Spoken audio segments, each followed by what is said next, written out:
Hi, I'm Cassie, and I'm going to show you the visual schedules that I made. So the first visual schedule I made for preschool level, the stationary non-interactive schedule, I did large picture symbols with not very much text, so it's pretty visual based. All the text is in uppercase letters because that's targeted more for the preschool level rather than lowercase font. So it has the different pictures: circle time, bathroom, wash hands, snack time, free play, activity, playground, go home. So this can sit anywhere in the classroom that's accessible to all the students. Also, it can be made so it can be more interactive, so you could take off any picture if you needed it as a visual cue or prompt to transition throughout the day. So it could just be stationary and non-interactive, or if you wanted to make it interactive, that's a possibility too. For the more interactive one, I did a first then board. So still pretty visually oriented, not a lot of font on here, text. So the first category and then the then category. So you put the first activity that needs to be done here with the visual that corresponds to that. So activity with the arrow, then free play. And then on the back, I like to keep any other visuals that pertain to this or need to be used there. So you can add Velcro and keep any other pictures on the back to switch in and out of the first then board. Also, this can be good if you're working with a student who has, say, a non-preferred task. So a child who doesn't necessarily prefer activity, it's a challenging structured period for them. You can put a reinforcer like free play there, so the child sees that first we have activity, the non-preferred task, but then there is that reinforcement and a positive at the end of it. For the elementary level, I did another classroom stationary visual. So it has all of the different periods throughout the day labeled in text. Then it also has numerical times along with times on the clock.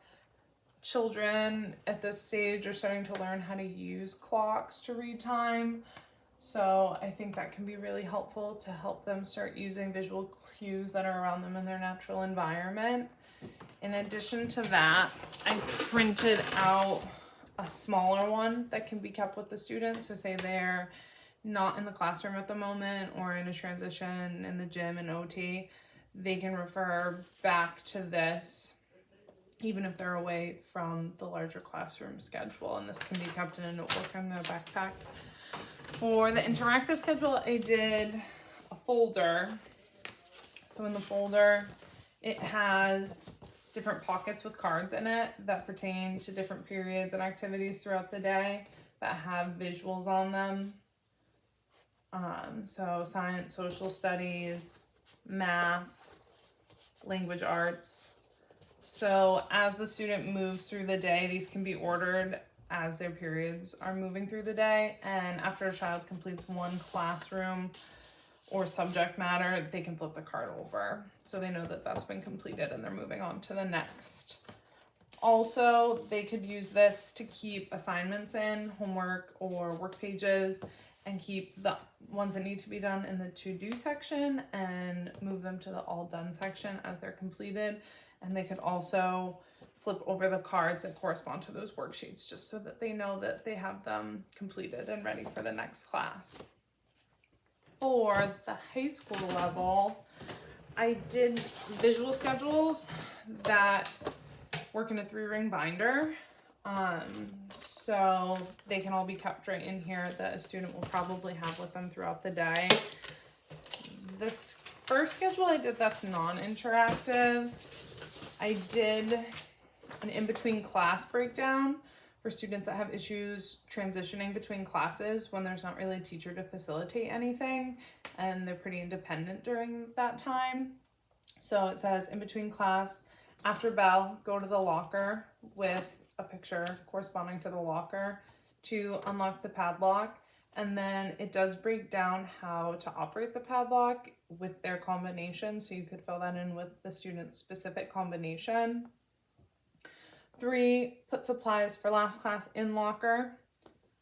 4, check schedule for next class and supplies that are needed. So this visual here refers to the interactive schedule that I created, so that they can look at the schedule that would also be in their 3-ring binder, and then put supplies in backpack and go to your next class. So I think this could be really helpful for a student that has a hard time transitioning independently between their class periods. The second schedule I made, the interactive one, this relies primarily on text. So a student who does use more visual images would need a modification for this. But I think it can still be really practical for a student to keep track of what they need and be prepared and still be able to see their day.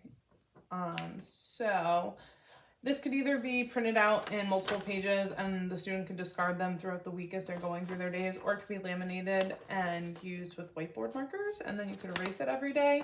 So at the top you could fill out the date and the day. Then here it has their schedule as they move through the day. Then in the second column I did a checklist. So there it lists different materials that would be needed for each class. So as they're preparing for each class, they can look at what class they're going to, look at what supplies that are needed, check those off as they go and prepare for the class. The next column says assignments due. Here a student can write down what needs to be brought in for that class, homework assignments, permission slips, reading materials, anything that is expected to be done. And in the assignments to do is where they can write new assignments or new things that need to be completed and the due dates for those. So those are my visual schedules, and I hope that you like them.